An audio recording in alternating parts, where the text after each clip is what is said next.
So here's the first edition of Coach BA Breakdown. All right, so the first clip we're going to break down here, you guys should all be able to tell this is the pretty much game-breaking play from the Nebraska Northwestern game last year. It's one of my favorite plays of the season. Like I kind of said, I appreciate all feedback. I'm going to try and break this down pretty basically while also not treating you guys like your kindergartners. So I just need to know if I need to explain more, explain like more in depth, or if I need to go more basic, or if it's just good. You're not going to hurt my feelings. I'm trying to just do this the best I can. So if you don't know what this is, what you're looking at right now, the defensive cover shell that they're running is a basic 4-3 cover 2 look. Okay, we got the 4 down linemen, 3 linebackers. That's the easy part, 4-3. And then we're getting the cover 2 look. The reason that I'm saying it's cover 2 zone as opposed to man is the biggest thing I look for is look at their eyes. Look at both these corners' eyes. I know this guy's kind of checking over right now when I looked at it, but generally the safeties might look forward, but I like to look at the corners. Sometimes you can tell based off their alignment, and hey, let's be real, sometimes they just like to play tricks and you'll think that they're running zone or man, but I'll tell you guys ahead of time, this was a zone concept. Biggest thing I like to look for is the eyes. Biggest thing that I remember is I remember being a early high schooler, went to a really big football camp in Kansas City, and I had this coach that just kept getting on me about, look at your damn eyes. Why are you looking at the quarterback when you're in man-to-man? So if they're looking at the quarterback is generally a pretty good sign, okay?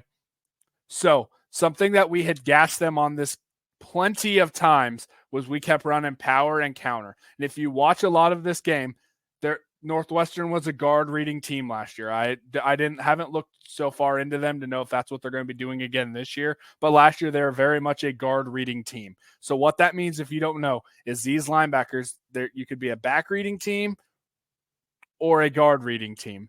These guys, especially these 2 outs, I guess all of them, are going to be looking their guard and flowing to the ball.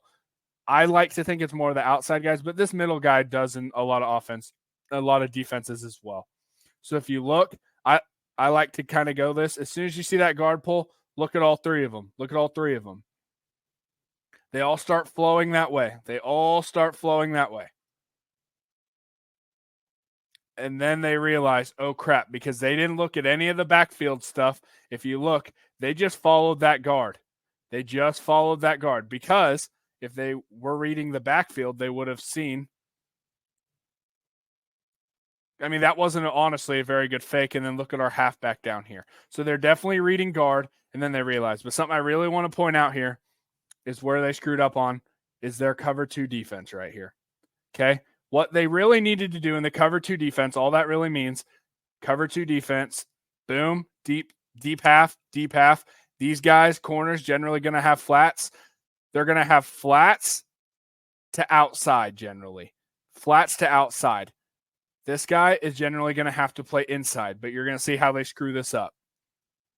So, first of all, what you got to do is if you're playing this, even if you're not in press alignment, a lot of people have the misconception that press would just mean like jamming him, like hitting him.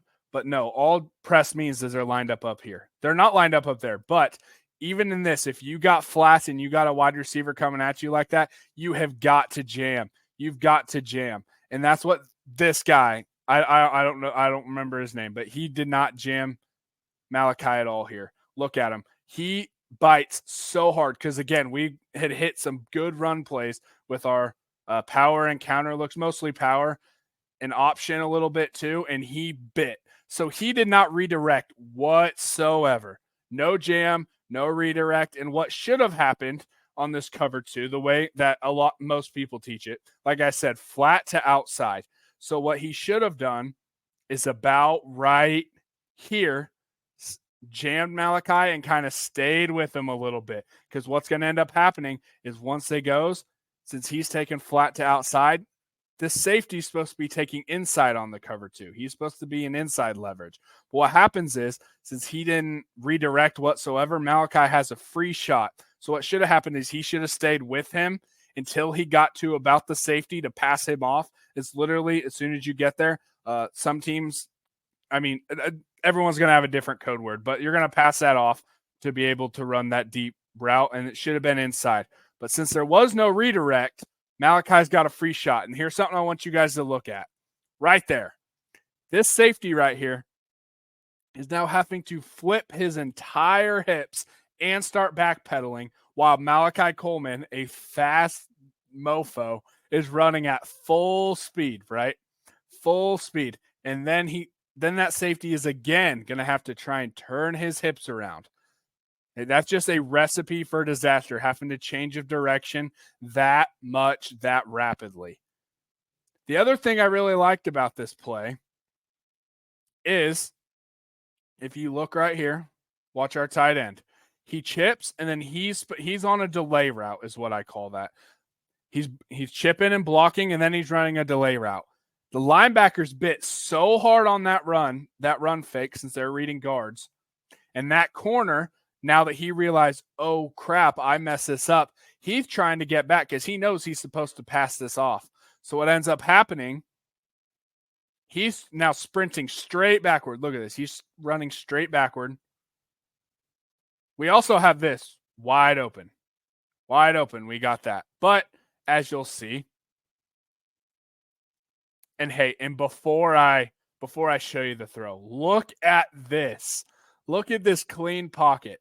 Now, granted, it's because these linebackers realized, I mean, not the whole reason, but they realize they got to get back. They're not pass rushing here. But look at this clean pocket. Then stepped into that throw beautifully. Something I really want to show you guys is that Harburg actually does a pretty good job of. I know a lot of people bang on his mechanics a little bit, but watch this dead leg he has right here. That's beautiful. That's exactly how you teach it. And that ball's right on the money. But remember what I said. This is why this play was there. Remember how I said this guy is supposed to have inside leverage, correct? On cover 2, you're playing inside. That's why that corner's got flat to outside. By that time that ball gets there, boom. Look where he's at. He had to go all the way outside with all that change of direction. He had to go cover him because his corner completely screwed him. The safety, I'll say that wasn't as much on him as it was that corner. If you actually kind of pay attention to what you're looking at here, this guy's going to get blamed for it when you're just watching it on the TV copy, nothing else. Like, you don't look at it past the play. I don't remember any of these Northwestern players' name, but look at that. That's 100% his fault here. And I'm not even trying to throw shade. I'm just saying, like, boom. Step up. I just want to show it for you guys one more time.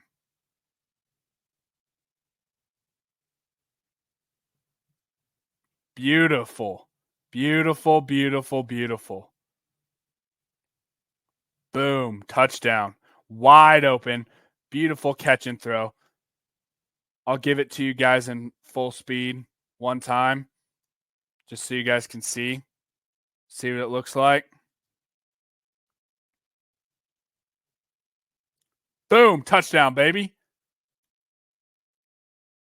Yeah, something I forgot to mention is I like to break down these clips when I'm doing them just in very slow motion, just so you guys can really see every step, how it matters. So just wanted to throw that out there for you guys. If you guys don't like that, you guys want it faster pace, it's also easier for me to go back frame by frame if I do it slow, but something to watch out. But that was the first clip. Got 2 more clips for you guys I kind of broke down. That was the longest one. Got 2 more clips I want to throw at you. All right, now the second play I would like to show you guys. If you guys listen to my appearance on Justin Adams' YouTube channel, the Nebraska Voice of College Football, you listen to me talk about Fedoni pretty highly. And this is exactly why. When I say he's going to be open a lot of times based on alignment, this is exactly what I mean. So as we kind of are looking here, we see this is a goal line set, right? It's pretty heavy. But I'll show you guys something that I like what I don't like whenever I'm coaching, okay? Now, I understand why Purdue did this, right? First touchdown of the game, as you guys can see, 0-0. I understand why. You're obviously at the 1-2 yard line. You're obviously, a lot of teams are going to press here. This play is the exact reason why I don't like completely pressing here. I think you need to run what you could call apex lineup. You can call it a bunch of different things. Basically, you're staggering that.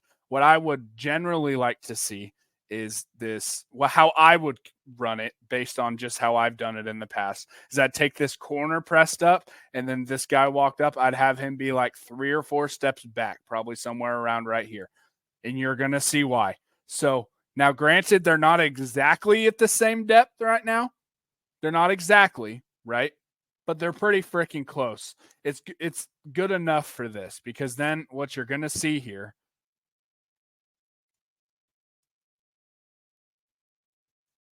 I'll run it through before I start looking at some protections. Look at that. Easy pick play. Easy pick play. And you could say, oh, is this against the rules? Well, theoretically, he's throwing his hands out like he wants the ball, right? He's fighting for the ball, right? So now this guy who's supposed to be on Fedoni now gets completely walled off. This corner's matched up on Bullock. He can't get to Fedoni now. Wide open for a touchdown. Nice catch. Nice throw. Nice catch. This isn't going to be the longest breakdown, but something I wanted to show you. I do not know the protection that was supposed to be going on right here. Watch this defensive end. He might be an outside backer walked up. I don't remember their positions from last year, but watch number 5 right here. I'm trying to figure it out. No, sorry, wrong button. Boom, Fedoni gets set. Sorry, this is the only downside to playing it on slow motion. I enjoy it most of the time, but this is the downside. Okay? He doesn't even get touched. Okay? I don't know if it was crash call. I'm really trying to figure out what anyway, he needs picked up. I'm not really sure why. I think it was just inside, but now here's the problem, right? Emmett Johnson, I love you. And I think you have potential as a, running back pass blocker, but we can't be missing that. And I understand a lot of times, I've coached running backs before. A lot of times in most pass protections, this running back's supposed to be going inside out, and you can see that's what he does. He goes to the inside to help. But the problem with that is you can't be going inside out when you got a defensive end coming at your quarterback at full speed like that. We just can't do it. Can't do it at all. But something I will say, I know we banged on Harburg a lot last year. This is probably, I know a lot of people love the clip I just showed. Maybe my favorite clip or my favorite throw of the entire season was this play right here. Because he's got that pressure in his face. Don't know who you're blocking right now. Emmett Johnson, don't know who you're blocking right now, but he adjusted his throwing angle, adjusted his mechanics, and still threw a dart to Fedoni. And I think that is exactly what Dylan Raiola is going to do this season as well. That's why I said he's going to be our ultimate safety net. But that was kind of a play I wanted to break down for you guys and kind of explain just why I don't like. These pick plays are just too easy to run. Again, like I said earlier, I know they're not technically at the same depth, but it's close enough. Where I would like this guy is honestly probably where this middle backer is, or probably somewhere in between where the safety is and middle backer is. That's where I would place him. Because let's say this guy was backed up here too. You're still going to be enough on him where if he just runs a 3-yard hitch, you're still able to shut that down, if not pick it. Now you have, if he goes inside, you can try and beat him inside. I'd probably go, based on this, I would probably have done this 2-3 yards back and probably a step inside. That way he can get you to the inside, but you're probably not going to get beat to the outside. And if you can, you have time to get there as well. I know I'm not trying to coach up Purdue's team. I'm just saying, I think that that was a very good play call by Marcus Satterfield just then. So I will give you guys, play in full motion. What a dart. Last clip we got here before we wrap up this show today. All right, so last clip we got here. This isn't so much about what we did. I just want to show that some of these drills that Matt Rule's doing really do have a purpose. Okay. So something I kind of just want to point out is why our defense kind of looks not wonky, just a little bit different than normal. They're running what I call nub trips right now. And all that really means is you call this a bunch of different things, but this is what I've called it previously is nub trips. All that means is this tight end on the side, on this side solo. There's no receivers with him. And you got trips to the other side. So nub trips. You run this a lot of different ways, but that's why we're a little bit more spread out right now. Okay. Now, something I'll just point out a couple things here is Jamari Butler has a heck of a play here, but I will give this Illinois quarterback credit right now. The way he stepped up in the pocket is exactly what you want. Now, he kind of started running a little bit, kind of what looked like sprinting a little bit. Don't love that, but the way he stepped up there was perfect. The center, on the other hand, completely screws him. I don't know what – I mean, he got there just – I don't know what we're doing looking at the QB spy. You got a QB spy, and if you don't know what a QB spy is, that means you're just trying to not let the quarterback run. No scrambling quarterback. You're staying right around – I mean, look, he's literally within a yard of the line of scrimmage. Usually try and stay a yard this way or a yard this way, but within that yard of the line of scrimmage. And then if that quarterback tries to take off, you're going. I don't know why why the center decides not to try and pick up the QB spy, but hey, I'll take it. So quarterback does a nice little scramble here. And he throws an absolute great throw. We had a little bit of a slip up here, but it's all good. Those things happen, right? But look at this. This is the thing that I don't think people understand quite enough. And I know this because I've visited not just the 1890 practice, I've visited a private practice last season, and I've listened to all of Matt Rule's coaches like talk at coaching clinics. They have their takeaway circuit every single day. Every single day. Oh, I harp on the ball security on offense not being as good as it should have been considering all the drills they did. But hey, what I can't take away is that defensively, they worked hard to try and get takeaways. And you're going to see it right here. This is the exact reason why I have it in slow motion. Okay. Look at this tackle. Boom. That is how you teach that. That is 100% how you teach that. Face mask on the football. Just beautiful. Get that face mask on the football. Knock that bad boy out. Now, the other part of this drill that they show quite a bit at practice is not even just the scoop and score. Oh, geez, I screwed this whole thing up, didn't I? Oh, well. Not even just the scoop and score, but like getting it out of the air. If you look, hey, we're ready to get this ball. We're ready to get this ball. He literally grabs it out of the air. I'm telling you, I know that you guys think, oh, the ball literally just landed in his hands. That happens all. No, I'm telling you guys, as someone that his coach, granted, not at the Power 5 level, but you have to be like putting emphasis on these type of things, right? I mean, these Illinois players aren't ready to get a football. They're not ready for the ball to come out on every single tackle. But we are. Look, we got 1, 2, 3, 4. If you want to count 5 guys ready to get that football. 5 guys. So again, causing the off-scheduledness with Jamari Butler was great. That kind of caused this whole play to break down. The QB spy did fantastic, but Jamari Butler starts setting all the chaos right here because if he's still in the pocket, he's hitting the check down or he's hitting this guy now. Right? But Jamari Butler caused the chaos. Boom. Hits the tight end.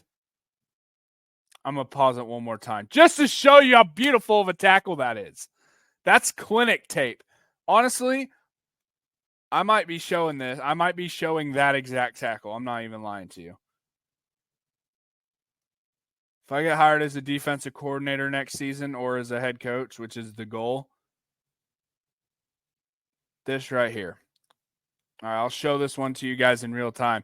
But that is going to be the Coach BA breakdown. Again, let me know what you guys think. Look at that. Scramble. Beautiful tackle. And now we're off to the races. Let's go. Boom. Yes, so that was the first edition of the Coach BA breakdown. Maybe I'll do another one before, but so starting like after the first game, my recap shows will have 5, 6, 7 plays of me breaking it down from the day before. If you go to Generation Red podcast, they're going to have a Coach BA breakdown segment on their show as well. There might be some overlap, but I'm going to be breaking down 2 or 3 plays for their audience as well. So go check that out. Coach BA breakdown is here and ready to go this season. But like I said, please, please, please, you will not offend me. Let me know in the comments, DM me on Twitter, email me, whatever. I just want feedback on how you think that segment was. Do I need to be better, worse, whatever? I just need to know what you guys want, if that makes sense. What I can do better, or if you thought it was good, just let me know.